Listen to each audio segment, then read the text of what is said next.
before, so you guys are my first group. So let's get started.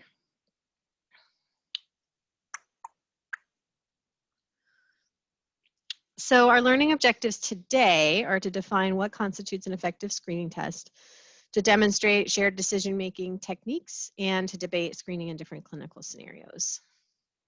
So, Team Awesome, when should we screen for disease? What are the sort of elements of knowing when to screen?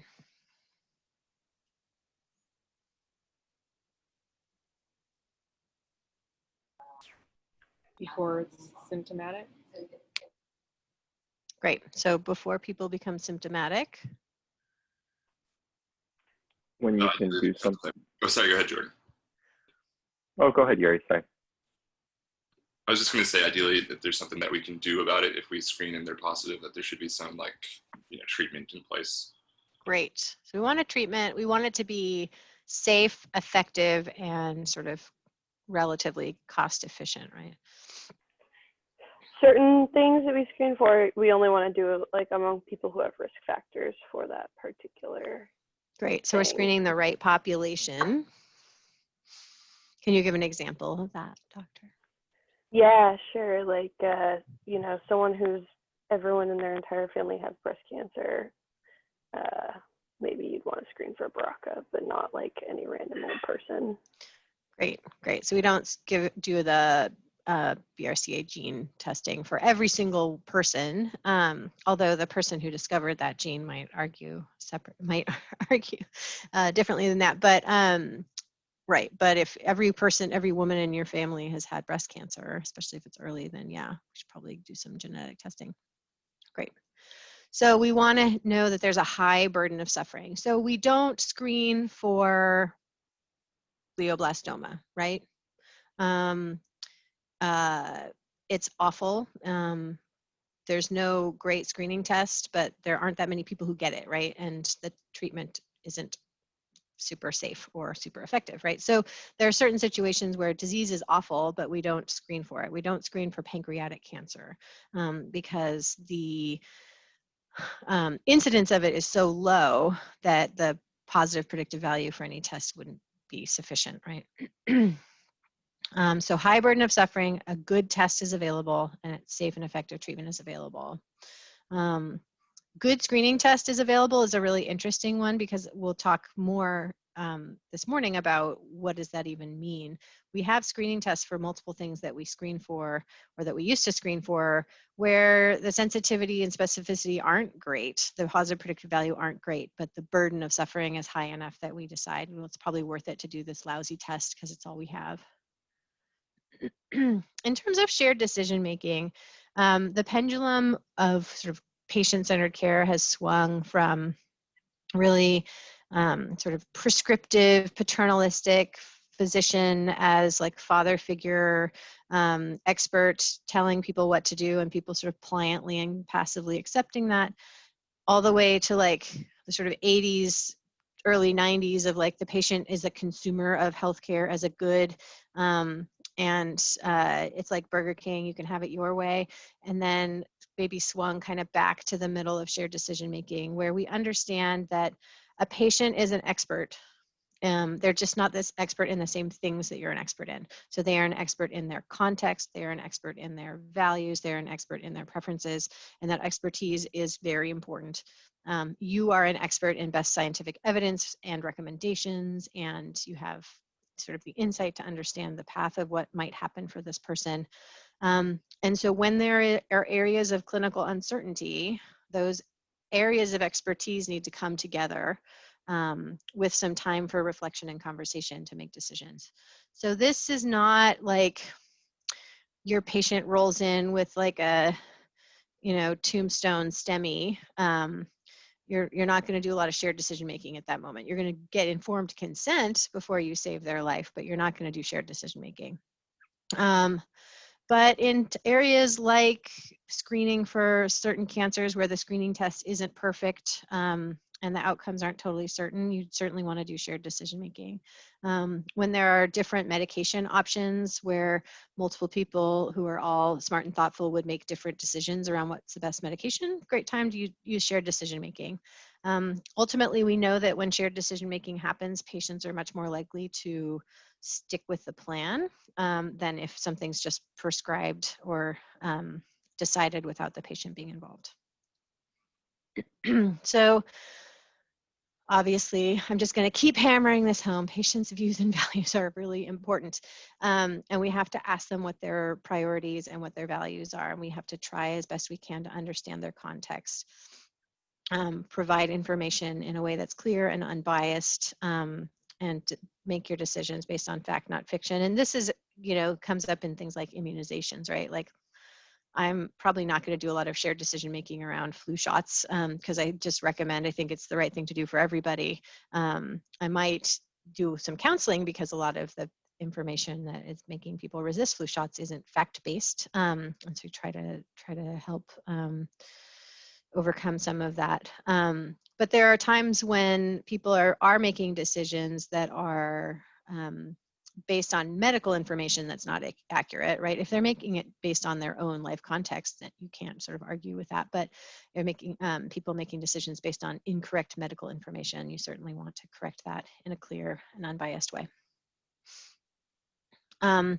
So the 5 essential steps are to seek your patient's participation, to help them explore and compare options, to assess their values and preferences, to reach a decision, and to evaluate their decision. So what I want to do is make sure everybody's muted and pick one of these phrases and just say it, and then pick another one and say that.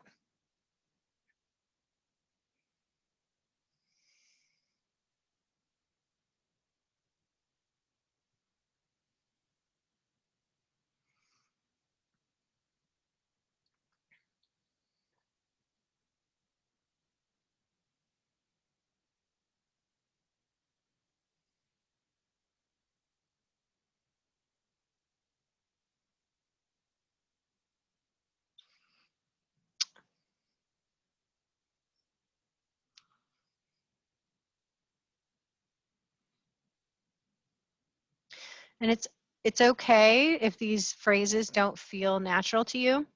It's okay to find phrases that do feel natural to you, but I think it's important, like any procedure that we participate in, that we think about, well, there are steps to this procedure and I need to have those sort of steps comfortably in my brain so that when the time comes to do this procedure, it's fresh for me. So thinking about how you're going to have a catchphrase for yourself that helps you start the conversation. You want to help your patients explore and compare treatment options. So again, try to read these out loud.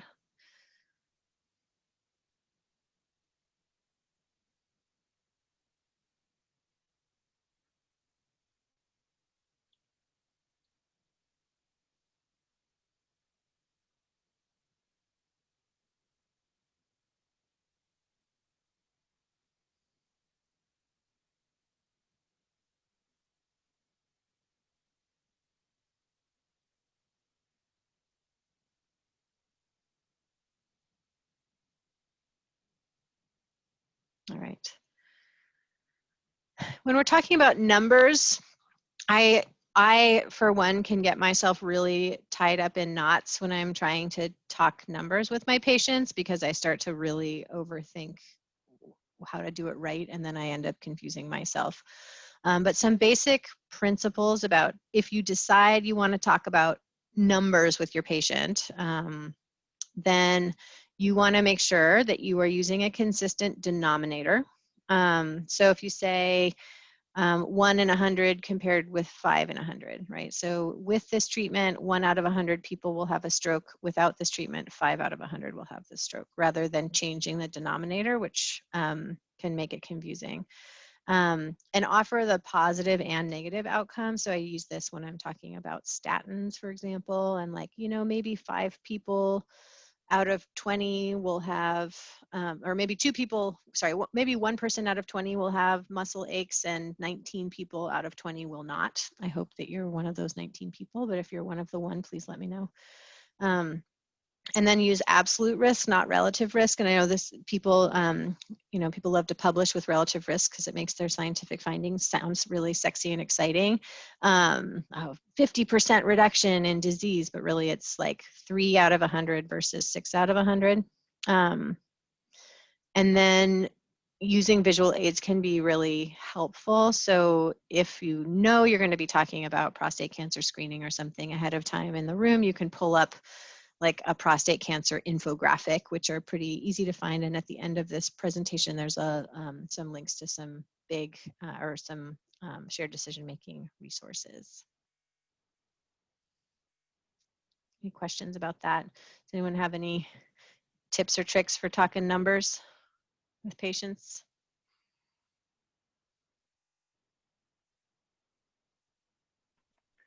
I'd just say that, maybe I should do it more, but I actually don't, up to this point, I don't use numbers frequently with patients. I find even myself, I do a poor job of really evaluating risk when you're using numbers. And so sometimes I try and stick to just more like guideline recommendations, but I don't know what your experience is with using numbers, if that's effective for some patients.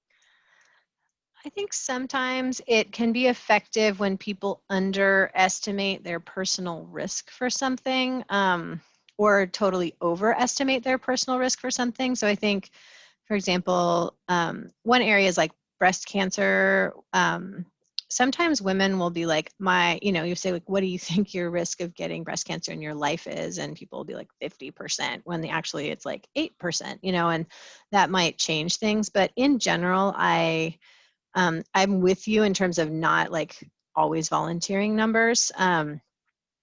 I will use them sometimes if people are really gung-ho about screening for something that I think like, I don't think the juice is worth the squeeze.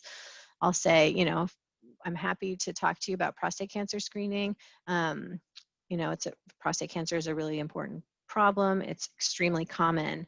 But what we know is that you have to screen about 1,000 people to save one life. And maybe you're that one guy and that would be totally worth it, but you might be among the 999 that this didn't help.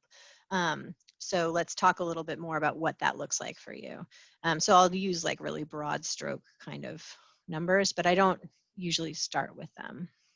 But I think that's a good point. Like it can really, it can backfire. It can be really hard to do it right. And then people just sort of like get this glazed look on their face and you've lost them. Again, the teach back is super important. So why don't you all read these to yourself and figure out, or do any of these teach back phrases feel good or right to you and why?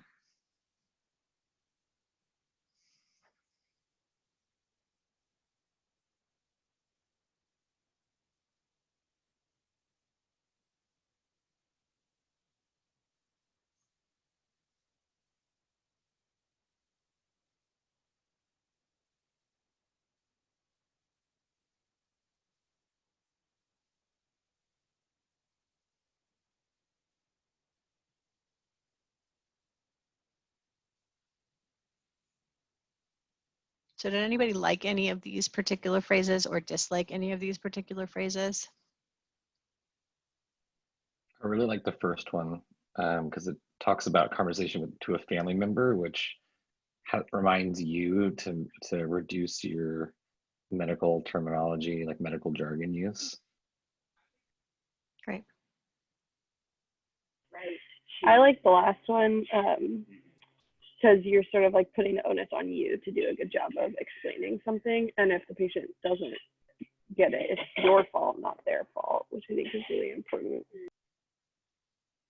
Great. Yeah, I think for teach back, it's always important to make it about your counseling and not about their comprehension.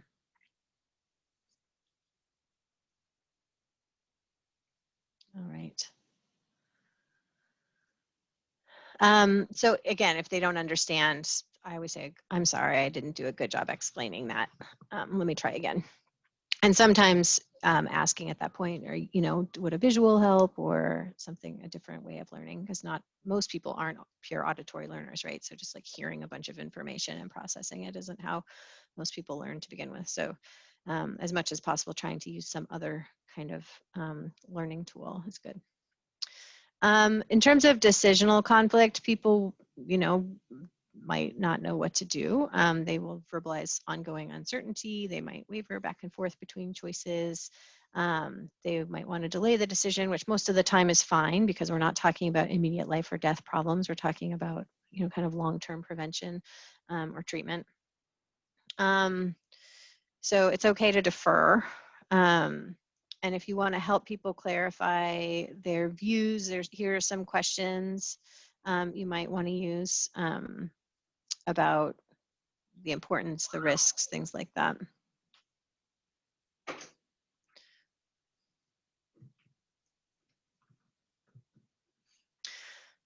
So in terms of when you've made the decision, you know, you want to name that you're making a decision, so sort of being really explicit about that. We've had a chance to discuss, it's time to make a decision. It's okay to defer the decision. Are you ready now? You know, you can ask any sorts of questions, but this is the time to reach a decision. And then you want to evaluate your patient's decision. And depending on the importance and the acuity of the issue, you want to have some follow-up. Can we talk next week? Can we talk next month? Can we talk in 6 months? Reviewing the decision at some point. And if they don't, and telling them how to follow up with you and when. Okay, so we're going to get started with cases now. As these cases unfold, you can use your thumbs up or thumbs down button to indicate whether you would recommend screening or not. And you can change your recommendation at any time. And we will have some periodic stopping to poll the audience if I can figure out how to use that feature. I can do it for you. Oh, you're so brilliant. Thank you. All right, case 1 is about breast cancer screening. So again, if you want to pull do a thumbs up, thumbs down as you get information, and you can decide whether you want to screen this woman. Sorry, I'm trying to adjust my view so I can see as many of you as possible. Okay, so we have Sandra. She's the 49-year-old woman who comes in for a routine visit. She's a 49-year-old Black woman who comes in for a routine visit. She wonders about breast cancer screening. Her last doctor started screening her at 40, but stopped recommending it a couple of years ago and didn't tell her why, just sort of stopped talking about it. Her maternal grandmother died with breast cancer. Seeing a few little thumbs up. With breast cancer at the age of 74. She experienced menarche at 11 and she's never been pregnant. So let's poll the audience now. How likely are you to recommend mammography to this patient? Please vote.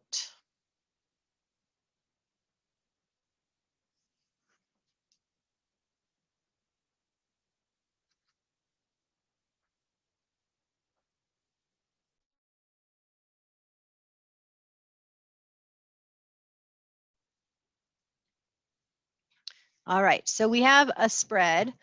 Nobody's undecided, bold, going from somewhat unlikely to somewhat likely to highly likely. But I think there is equipoise, which is totally reasonable. Okay, so moving on to the next bit of information.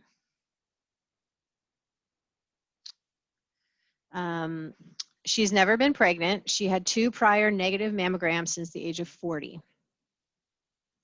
And then last one was 2 years ago. She's never had a breast biopsy, and she does not have a family history of BRCA 1 or 2.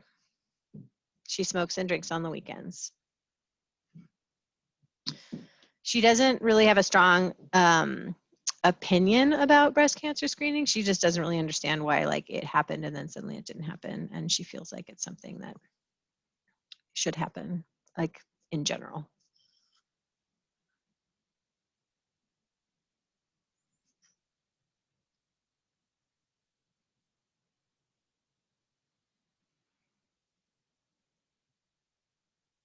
All right, great. So we're a little still on the somewhat likely tip here with a little bit of shuffling around. Great. Does anybody, somewhat likely. All right, we're somewhat likely to recommend screening for Sandra. Oops, sorry. So for those of you who are in the somewhat or highly likely camp, what are arguments in favor of screening Sandra?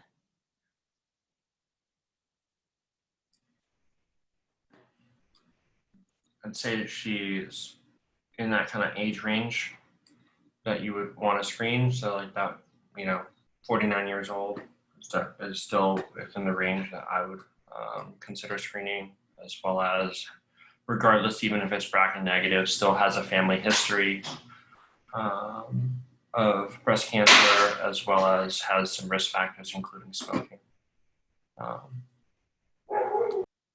Great. So she's about the right age.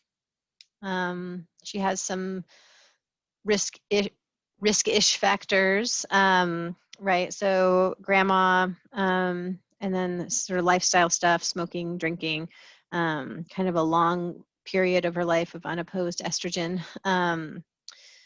with early menarche, no pregnancies, no breastfeeding. What are arguments against screening Sandra?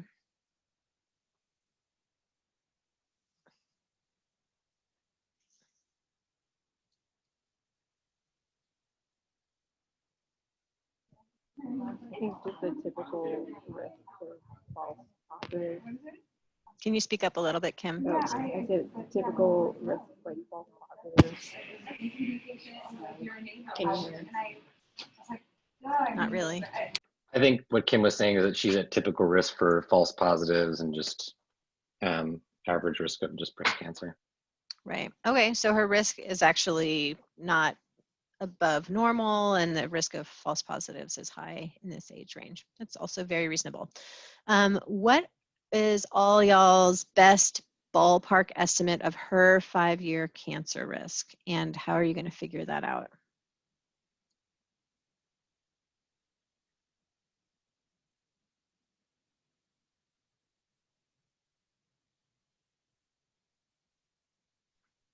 The breast cancer risk tool.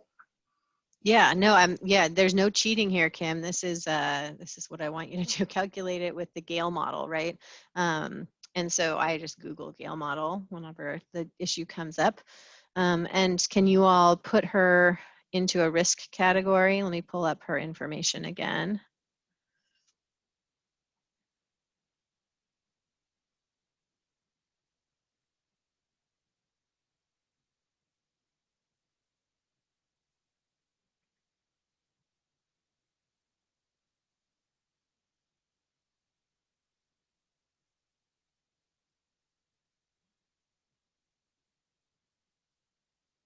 Anyone have a number to throw out there?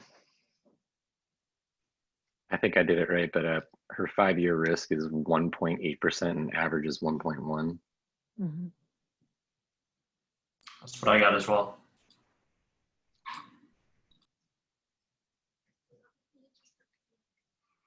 I got 1.1, but I probably missed something. Thank you.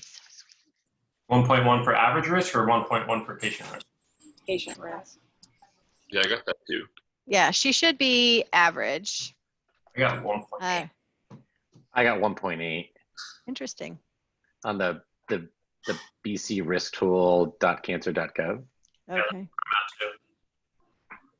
From the NIH Cancer Institute. All right.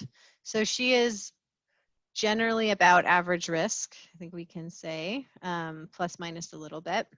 Using the Gale model tool, usually she comes out to just about average risk. So, you know, you could ask her what she thinks her risk is. Sometimes that's helpful. And often with breast cancer in particular, people overestimate their risk, especially their short-term risk. And I think that's natural. Breast cancer is everywhere in the media, although it doesn't seem to be as much now as it was maybe 10 or 15 years ago with like pink ribbons on everything. And when I was in college, it was actually like breast self-exam, like hanging things in the shower, like all the showers in college, which is ridiculous, right? We're 18 years old.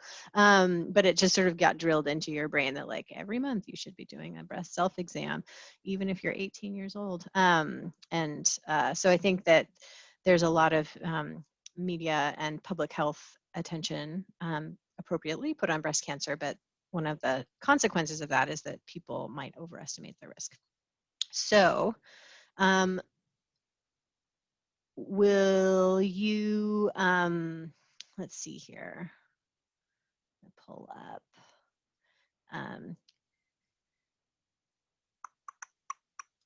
Tam, will you give us an example of how you might seek your patient's participation?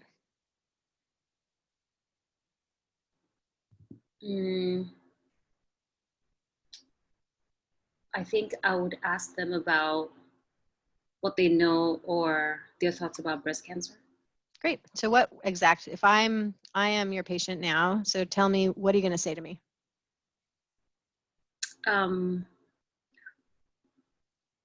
Tell me what you know about breast cancer. Okay, great. And let's see, Andy, can you help me explore and compare my options?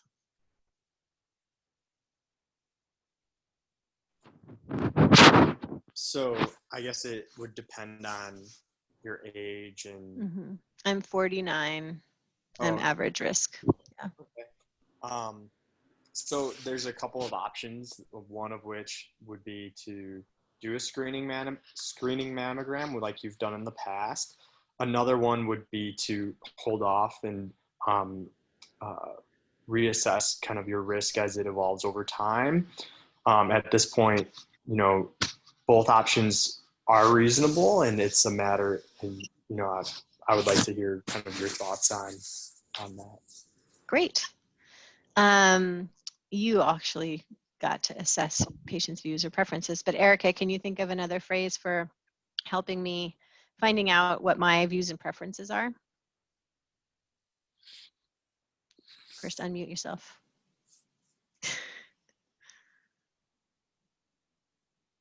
I would maybe say something like, like maybe just ask them what, you know, your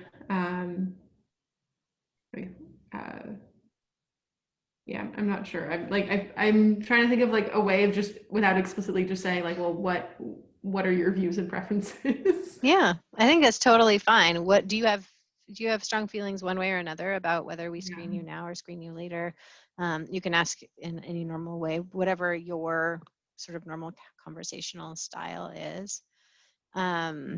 All right, so I will skip the reaching a decision with your patient and evaluating the patient's decision part. And we'll talk a little bit about the guidelines for now. And again, don't spend a ton of time memorizing this. If you do want to find them, you can find them very easily. You are all very savvy in that way. But right now, and this changes on a pretty regular basis, ACOG and the National Cancer Care Network recommends starting at 40. American Cancer Society updated recently within the last couple of years to say start at 45, and USPSTF and ACP says start at 50. And it makes sense that different groups would have different recommendations because they are talking for and to different people potentially. USPSTF is looking at the entire population of the United States and saying, what can we do on a risk prevention strategy that's going to help the population? American Cancer Society obviously is more focused on a specific population of people with cancer and people at risk for cancer. And ACOG and National Cancer Care Network, again, because their population ACOG's population is women, and women of this age group, they have a different risk threshold. But they're looking at the same studies. So all these groups are looking at the same studies and coming to different conclusions, which is one of the interesting parts about all this. So benefits of harms per 10,000 women. And this is based on inviting women to screen annually for 10 years, right? So it's not necessarily, it's a number invited, not necessarily the number who actually got screened. But you'll see in that age group from 40 to 49, if you screen 10,000 women annually for 10 years, so you're going to avoid 3 deaths. So you have to invite 1,904, so basically almost 2,000 people to prevent 1 death. You'll have 1,200 false positives, 164 biopsies, and 10 false negatives. When you get to 50 to 59, the numbers get significantly better, but still not that awesome, really. Still inviting 1,339 women to prevent 1 death, and you're going to save 8 people. The biggest benefit is from the 60 to 69 age group. And then there's not as much information about 70 to 74, but there's still benefit there. Does that information change anybody's mind?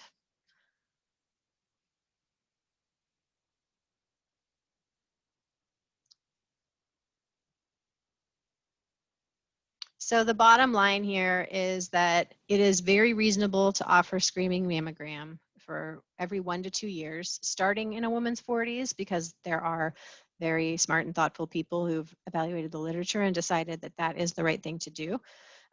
But keep in mind that the mortality benefit is modest at best, and most robust sort of in the 50 to 70 range. And that the guidelines have been updated for most professional societies within the last few years, but most of them didn't make big moves except for ACS, who went from 40 to 45. Interestingly, in Canada, there was this huge study that came out within the last 5 or 10 years, probably 5 years, that showed no benefit to screening mammogram on a population-based level. And so the Canadians have become even less excited about screening mammography. So there is the breast cancer risk assessment tool, which connects you to the Gale model. And then for increased risk populations, there are different recommendations. So let's do a final poll of whether you're going to recommend screening to Ms. Sandra.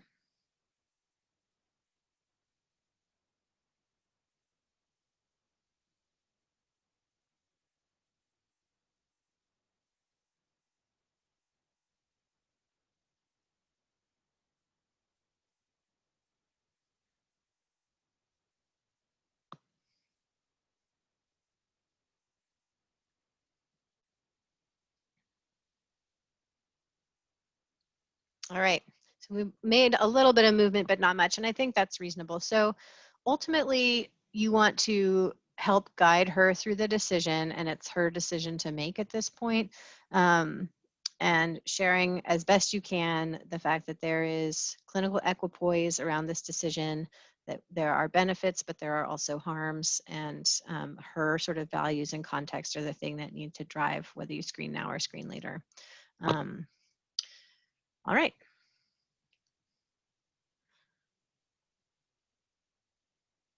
All right, so next, first I want everyone to stand up. Put your arms above your head. Shrug your shoulders up, back, down, and stretch.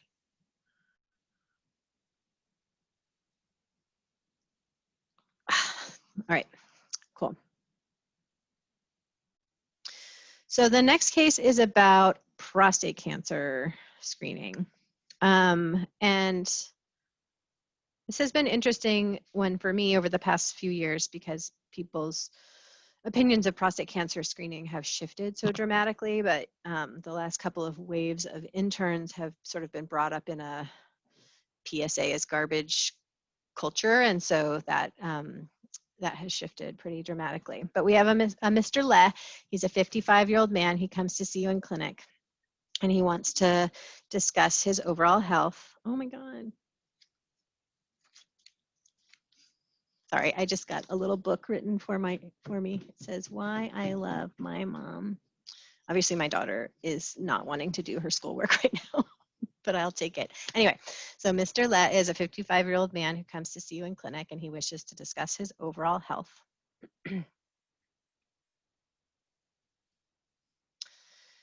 He came to the United States as a refugee in 1978 after the Vietnam War. And since that time, he's been in relatively good health with hypertension as his only medical problem. He endorses increasing nocturia and urinary hesitancy, and his weight is stable. So with that information, let's poll who wants to do a PSA for Mr. Le.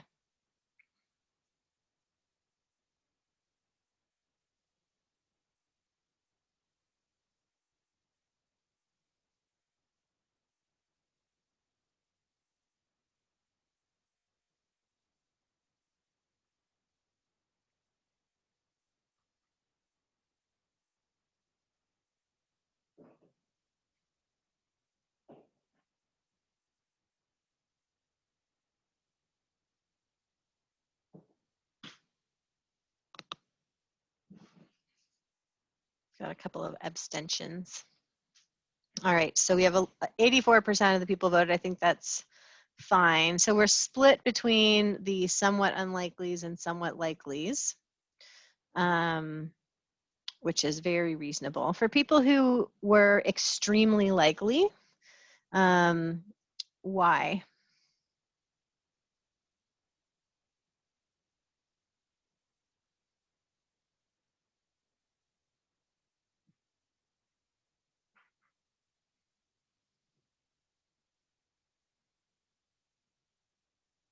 All right, so he has some lower urinary tract symptoms. All right. And for those of you who were unlikely, why not? Why are we not going to offer a PSA for Mr. Le? So I was also thinking about the symptoms, but in this context, I think given the patient probably much more likely to be BPH, I expect a PSA I think is more likely to be elevated to BPH as well. So if you get an elevated PSA, I don't know what I would end up doing with that. Great, good point. So right, on the one hand, he's got lower urinary tract symptoms, not typically how prostate cancer presents, and usually a sign that a prostate is big, and a big prostate might have a bigger PSA, and so you might end up in that like weird kind of in-between area of PSA. You don't know what to do with the result, where it's like high-ish. So hard to know exactly what to do in this situation. As you're wrapping up the visit, he says, "Doc, what about my prostate? Don't I need a prostate exam?" You make a mental note, more agenda setting in the future, and you delve deeper. You find out that his father had prostate cancer at 65, but died from COPD at the age of 70. Let's poll again.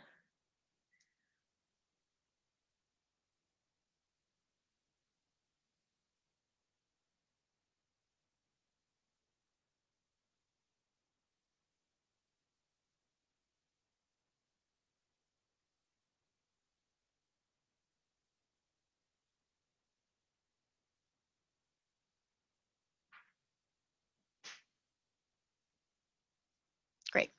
So maybe fairly similar, maybe a little bit more somewhat likely to screen Mr. Le. He has a family history, but not super early family history, and his dad didn't die from prostate cancer. He died with it, but that family history is still there. So share with me arguments in favor of and against screening him. And does anyone think that they want to do a digital rectal exam on him, specifically to screen him for prostate cancer?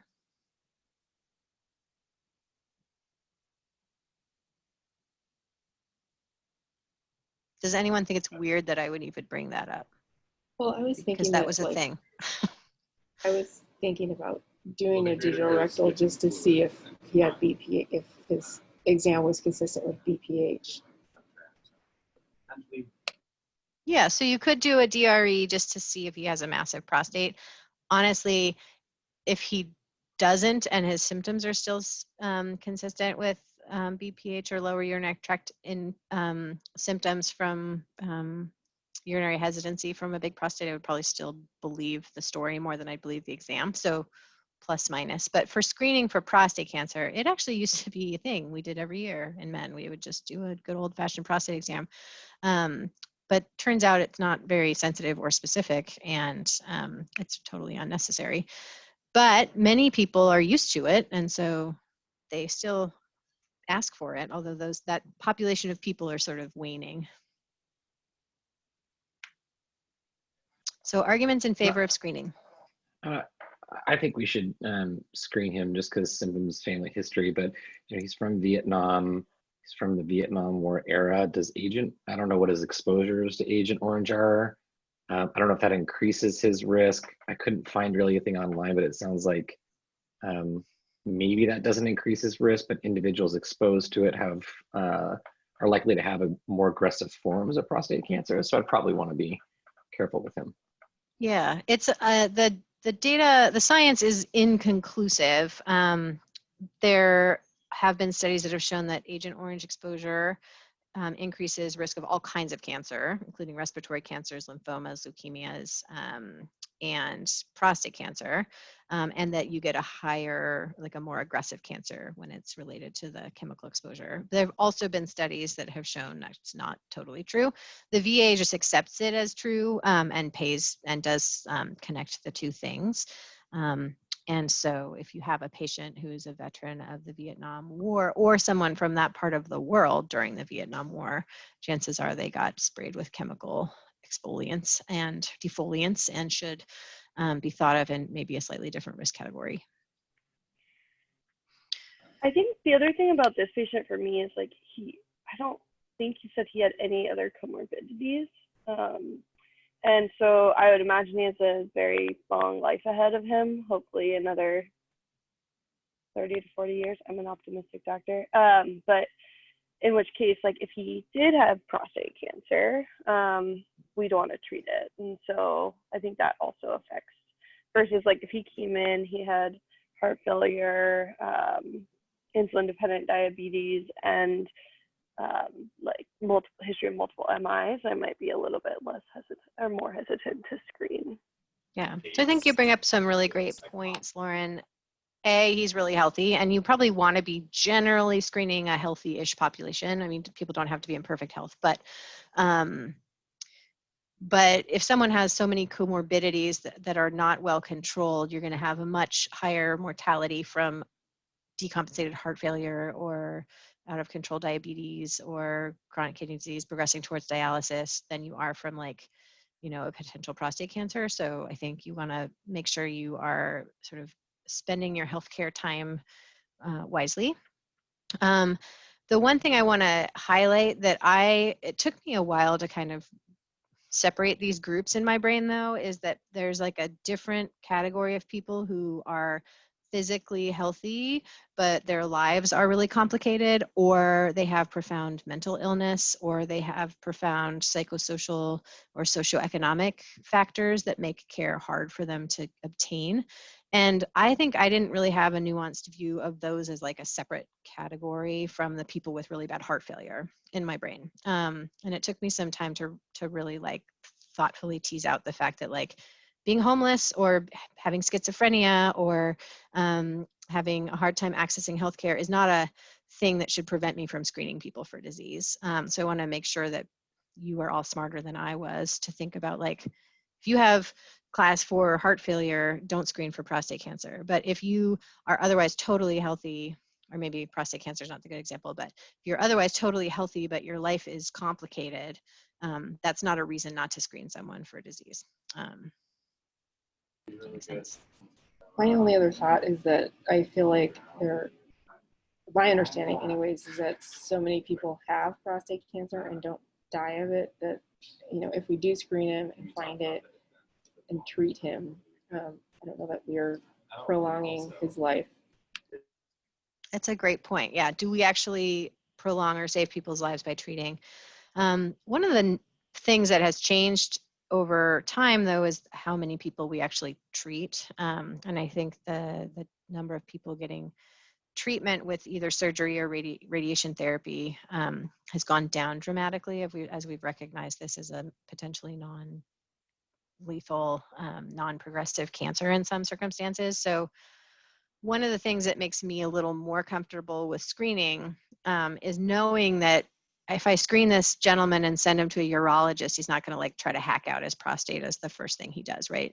Whereas versus like 10 or 20 years ago, they might have been like time for your brachytherapy or time for your radical prostatectomy. Now it's more like, let's do some active surveillance. Let's think about other ways we can manage this that are non-invasive. So that might change the equation somewhat. I think the numbers that we think about with prostate cancer, a lot of the like side effects and things like that are based on more traditional or old-fashioned ways of managing things. But you're right, the treatments often don't help. They certainly cause harm, and we don't know that treating people with prostate cancer for the most part prolongs their life. Although there's always those people, right, whose lives get saved. Okay, so that is that. I'm not going to force you guys to do this again because it made you look like you all wanted to cry. But think about how you would seek his participation, help him explore his options, assess his views and preferences, reach a decision, and evaluate the decision. The 5 steps of shared decision making. And let's think about who is making what recommendations. And this has changed recently. The American Urological Association and the American Cancer Society have actually gotten like kind of more conservative, and USPSTF has moved.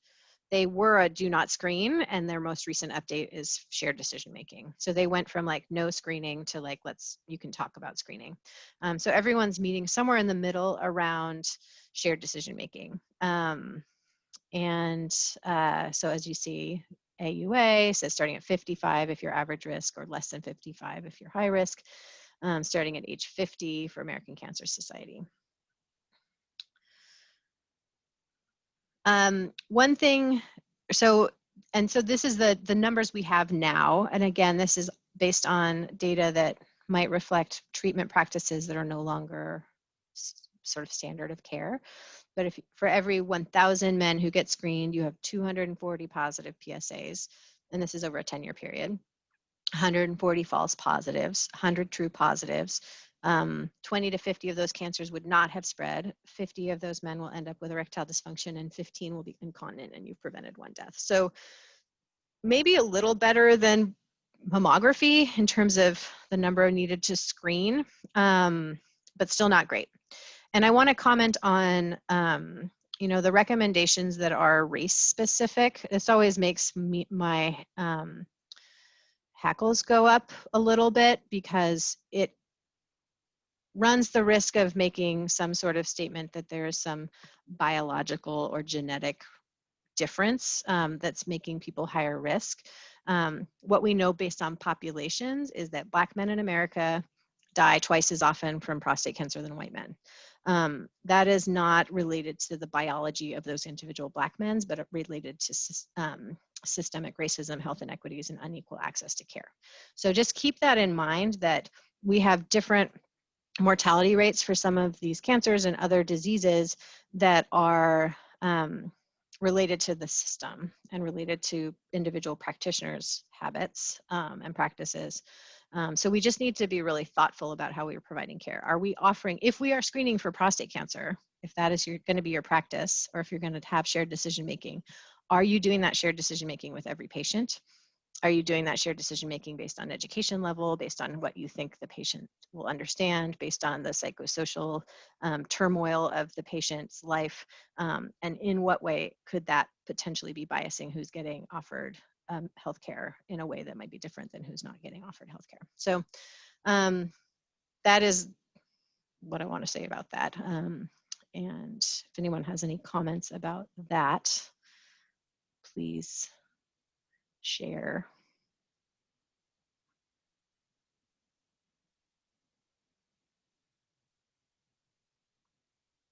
Is there a quick, is there like a place where these numbers are available?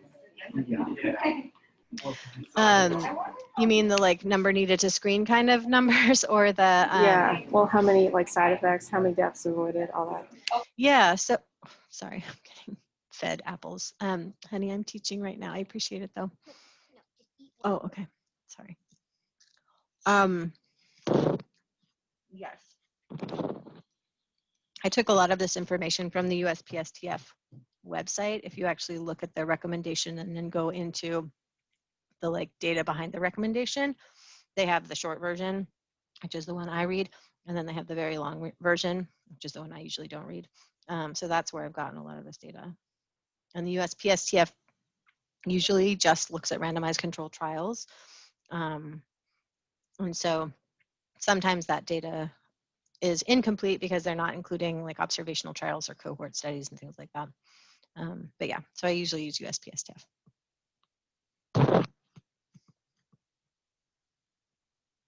All right. So there were two studies that came out in 2012. One out of the United States and one out of Europe. The United States study was called the PLCO study, and it was, which is prostate, lung, colon, and ovarian, and was looking at, it was basically a big screening trial. And the headline from the PLCO was that there was no difference in prostate cancer mortality in patients who were screened yearly with a PSA and DRE compared to those who received usual care. So this was the thing that really swung the pendulum away from men getting an annual screening PSA to men not getting it. And if you're in a system that has an electronic health record that goes back far enough, an interesting thing to look at, and when you're seeing a man who's of this age group, is to look at his prostate cancer screening history, because I will almost promise you that you will see annual PSAs up until about 2011, 2012, and then they just stop. So this is a time when like one study really changed things. The thing that's interesting about PLCO that came out after the fact was that they followed up this same group, and it turned out that in the PSA screening group, there was 85% compliance with annual screening. And in the control group, there was a 40% test screening rate in the first year, 52% in the sixth year, and about 80% at any point during the trial. So the control group had almost the same level of screening at some point as the screening group. So in my mind, what this study is telling us is that intensive screening, like annual, no matter who you are, you get a PSA once a year, versus let me be thoughtful about who needs a PSA and order that PSA. There's no benefit to the sort of screen everybody over opportunistic screening. So at the same time, they did a trial in Europe that did show the one prostate cancer related life saved for every 1,000 men screened. In Europe, they were screening every 3 years and not every 1 year.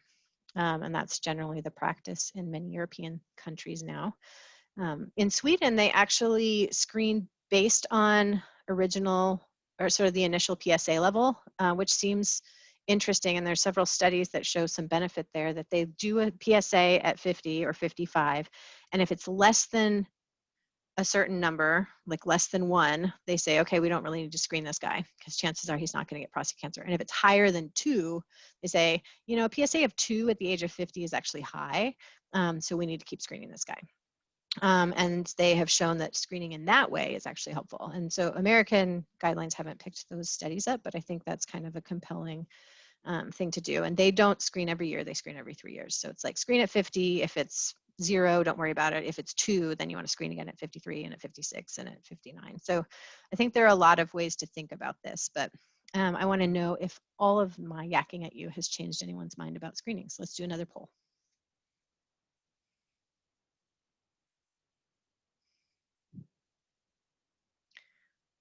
Oops, this one's a screening CT for the next one, but pretend like that says PSA. Oh, there we go. Thank you.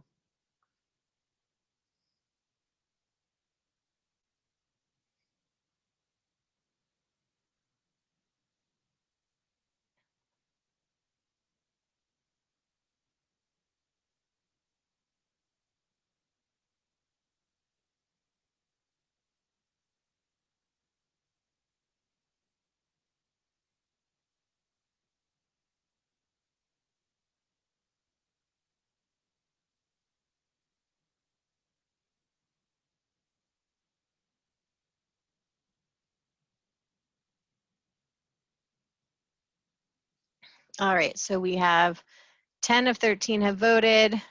We are still in the somewhat likely to recommend.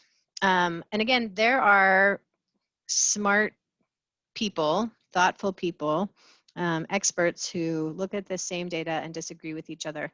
So I think the fact that the group has not come to consensus is totally right, because this is a tough topic.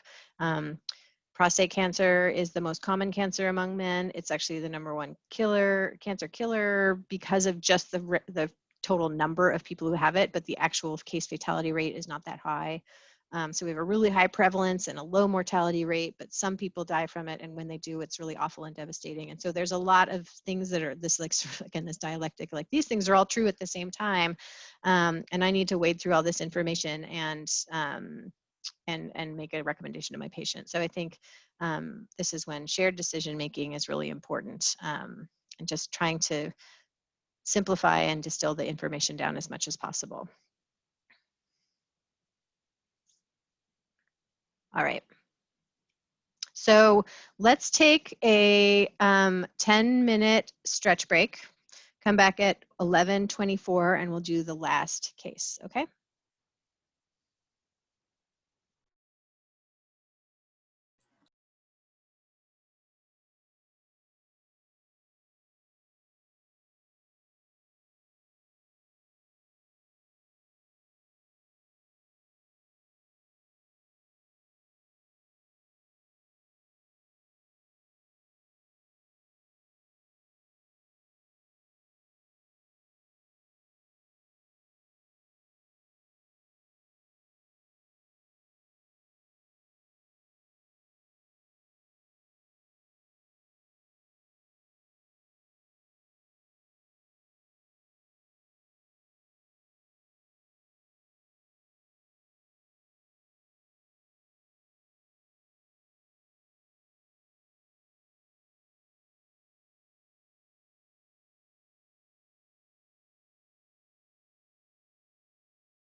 Are ready to come back, join us for our final case and our final stretch. Thanks everybody for your participation today. I know these mornings on Zoom get really long, and I wish we could all be in the same room together. If we were in the same room, we would be standing up and I would make you move from one side of the room to the other to physically vote on how confident you are about screening. And you would be doing this constant weaving dance of opinion, which is way more fun than this. But the benefit of this is you get to hang out with your pets if you have them, that you get to make your own coffee whenever you feel like it. And you could be totally listening to music on your headphones and I'd never even know it. So there's that too. But you're all adult learners and I trust you. Okay, so we're going to talk about lung cancer screening. So we have Charlie Camel. He's a 54-year-old man. He has a 50-pack year smoking history. He read an old Newsweek in the waiting room, back when we had news magazines in the waiting room before COVID, that suggested he should be screened for lung cancer. He's turning 55 in 3 weeks. He has a history of type 2 diabetes, hypertension, and stage 3 chronic kidney disease with mild proteinuria. He's sedentary for the most part, but he thinks he could walk up a flight of stairs if he had to. His father died of lung cancer at the age of 62. So poll time. How Is he likely? currently smoking? Sorry. Yeah, he is currently smoking.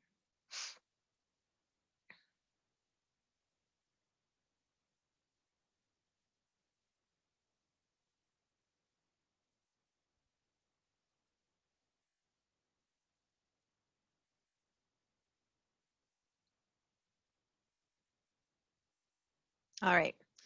So a small majority, can I say small majority of you all are highly likely to recommend screening. a few people extremely unlikely, and a few people are somewhat likely. I'm interested to hear about that split. So you all know the USPSTF recommends lung cancer screening for people ages 55 to 80 who are in good health and have at least a 30-pack year smoking history and are either still smoking or have quit within the past 15 years. And resources are available to actually treat them, right? So they sort of have this caveat of like, don't be screening people if you can't treat them. And the low-dose CT guidelines recently changed. Can you tell me more about that, Alex? I thought that they had expanded to come out to be a little bit more broader. I thought it was like, might have gone down to like 50 to 80, and I thought it was like a 15 or 20 year pack history it came down to. Oh, interesting. I didn't know that, so I might be out of date here. Couple months. Okay.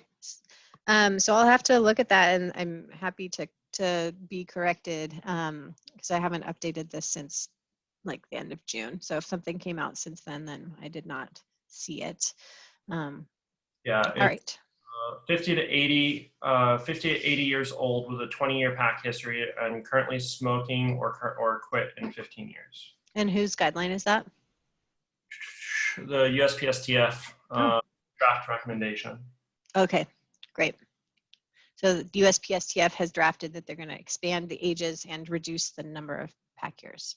Okay. So there were some strong feelings among this group about either being extremely likely or extremely unlikely.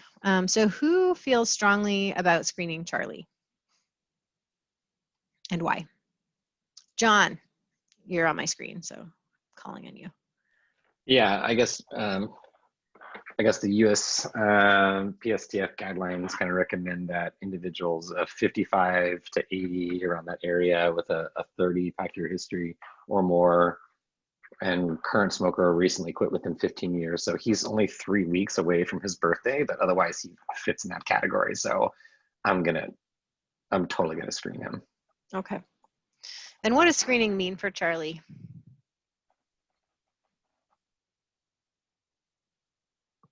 What do you mean? Like how many CTs are you buying him? Oh, I think it's once yearly, low dose. Yeah. So that's something to keep in mind. It's annual or more, at least annual. If they have nodules or whatever, it's often more frequent. So you want to make sure that when you're talking about CT lung cancer screening for a patient that they understand they are, at least for now, buying into like 25 to 30 annual CT scans, unless their health gets to the point where it no longer make sense. Great. What are arguments against screening Charlie?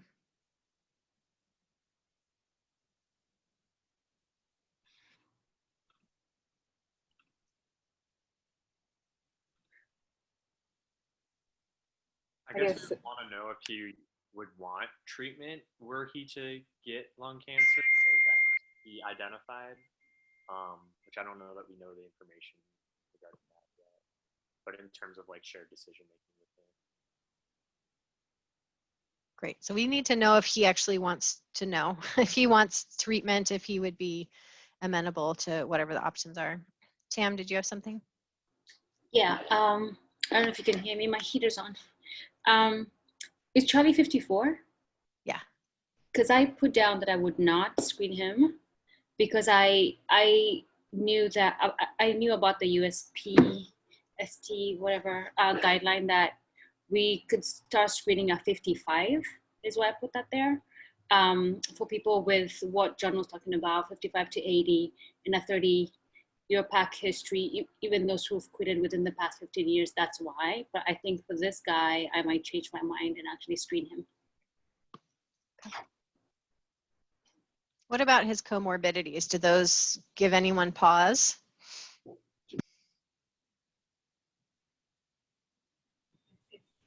Yeah, just thinking about, I don't know that what he has is severely life limiting, but just wondering, how it would complicate a surgery in the covered from that.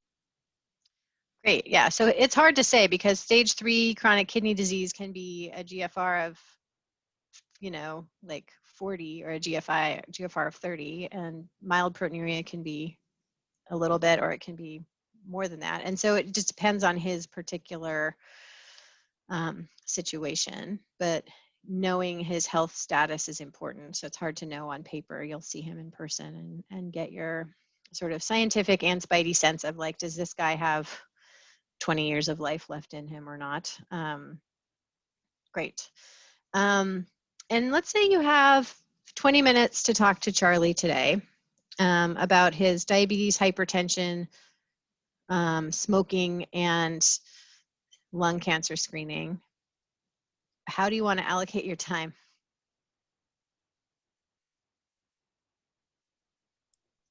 I want to talk about the smoking first. Thank you. Yeah, I think so too. I mean, I think I certainly do screen people for lung cancer who are still smoking. But if I have like 20 minutes of healthcare time, I'm going to probably spend 18 minutes of those doing motivational interviewing around smoking cessation, because quitting smoking is like a way better cancer preventer than lung cancer screening. So keep that in mind too. CT scanning is easier for us to do because we don't have to really do anything other than do the shared decision making and order the CT scan. So the helping people quit smoking can be a lot harder, but it's going to be much more bang for your buck.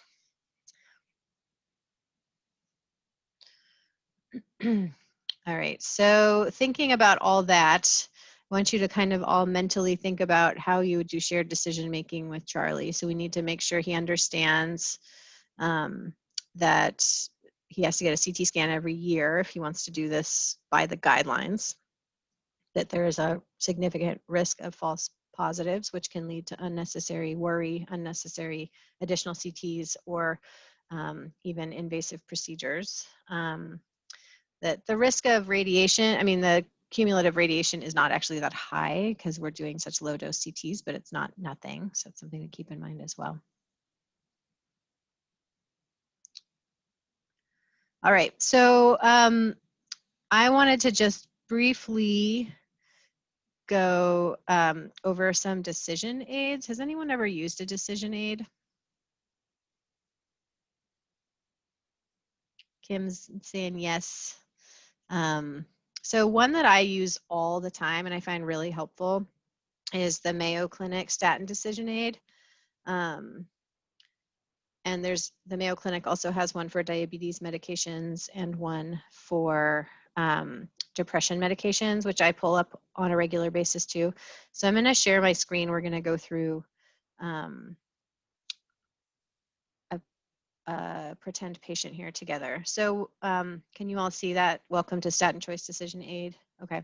So basically this is through the Mayo Clinic. I just Google statin decision aid Mayo and it comes up.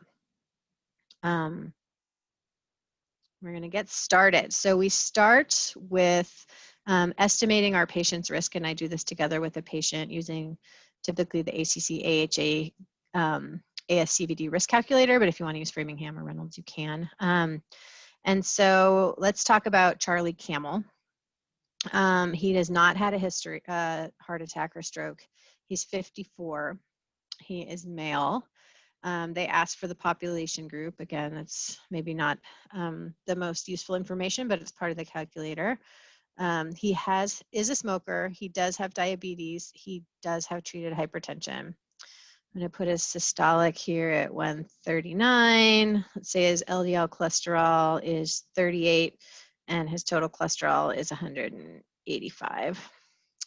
And he's not on a statin, and he's a little reluctant because he's read stuff in the media that says it's bad for him and he doesn't want to do it.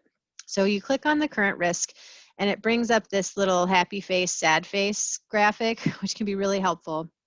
So this tells us that of 100 people just like you, so by 100 of you in the room right now, if we do nothing or don't change anything, 27 of you will have a heart attack within the next 10 years, and 73 will not. So that to me means you're at high risk of having a heart attack within the next 10 years. And that is something that I want to do everything we can to prevent. I think we can agree on that.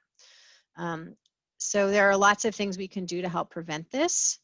Let's say that we put you on a cholesterol medication. If we do that, then, you know, it's not perfect. So it's not a perfect elimination of risk, but we will have saved 11 of you from having that heart attack, so that the numbers go down quite a bit. So I think this, to me, is compelling enough information that would say, you know, you have a very high likelihood of benefiting from this medication, and I think we should give it a try.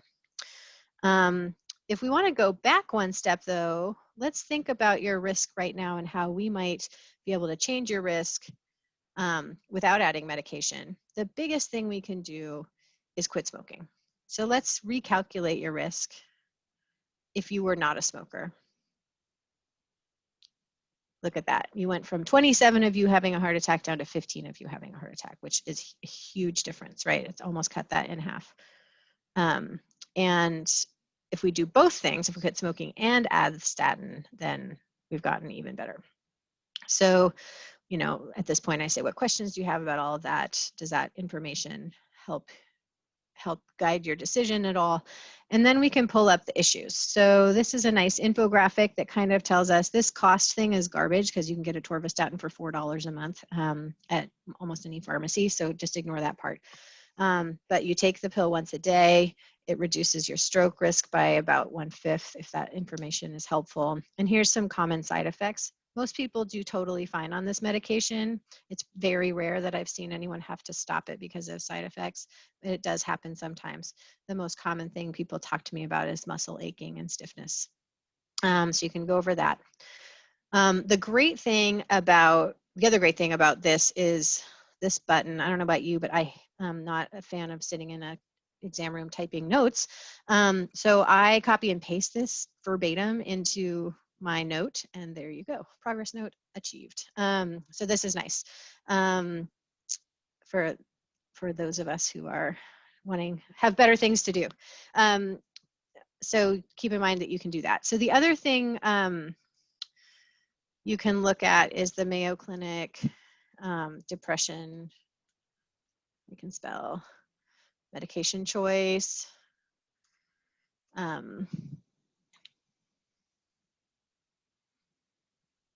It's another, it's not showing up. Anyway, they have other decision aids you can Google around depression. There's a paper-based one, and then there's an online-based one, which I don't know why I'm not finding right now. Here we go.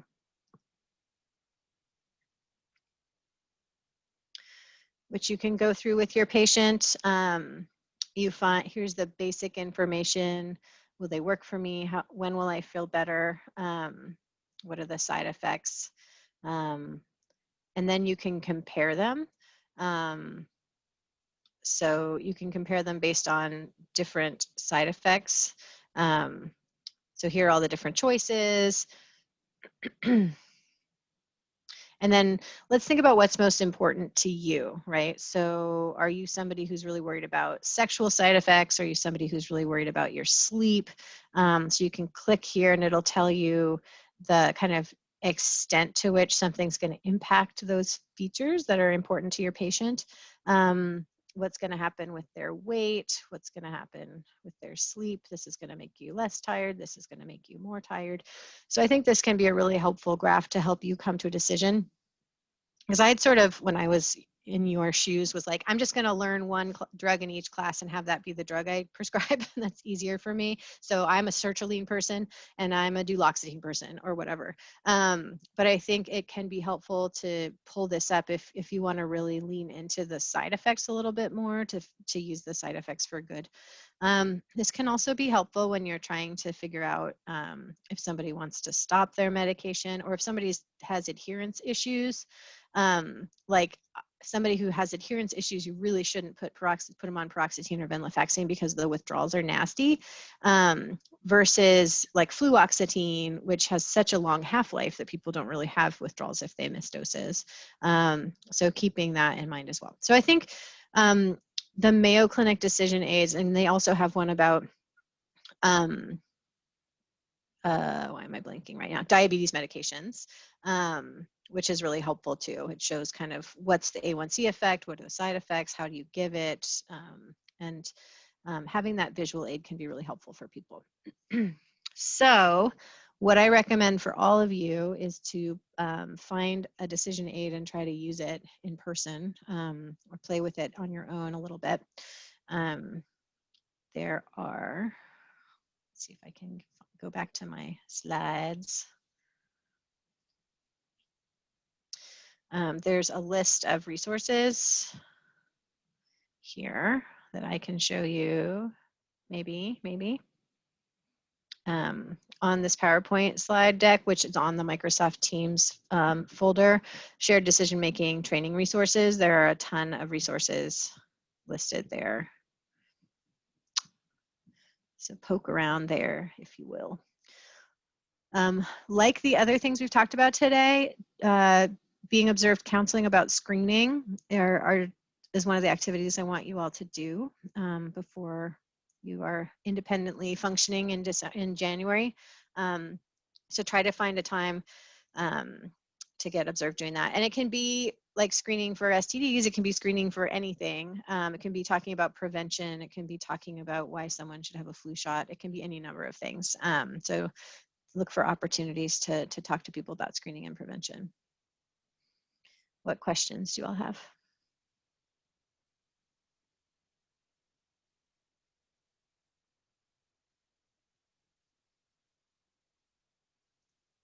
All right, so I really, really appreciate you all. I know this is hard. It's a hard way to be learning, and it would be so much more fun for us to be in person.